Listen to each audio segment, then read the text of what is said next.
संपत्ति माया मोह जे काम क्रोध लोभ मोह ममता सब छै ने अहंकारी कृष्णा सब छै ओहि में जंगल लगा के हम सब बैठ गेलिए जे कोनो भी काज हम करल छी से सही अपना नेचर के साफ करके कर रहल छी त्या द्वारा कहलखिन 10वीं में लागल जे सतगुरु के जे चरण छै ने ओहि तक हम अहाँ पहुंच नहीं पा रहल छी साहेब शहर गांव चंदन गोसाई उत्तरबाई टोल रंधा छथिन उनका तरफ से 21 रुपया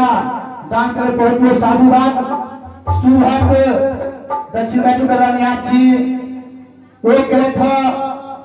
10 रुपया के साधु में सेवा में रखी है उनको बहुत बहुत साधुवाद भाई मंच से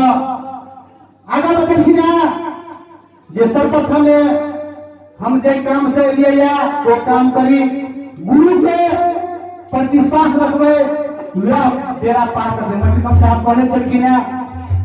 गुरु के जे 5 टा अम्मी छै वो याद हम पहले तो बेड़ा पार कर सकै छथिन। जेना हमहूँ सब बचपन में जे चना अमृत पीबै छलिए या, देखिए बच्चा सब जखन जन्म लै छथिन ना ठोनिया कुटुनिया के छै, अपन जे छै से पैरक जे आंगुर छै मुंह में चोबै छथिन नहीं। लेकिन हमरा सब अखन से नहीं करै छियै, गुरु के चरण अमृत लऽ कऽ आ हुनका की कहै छै कोनो चनवा के छप्पर पर फेंक दै छियै, गलत छियै। एहिमे बतो कि आगा रास्ता देलिए ना,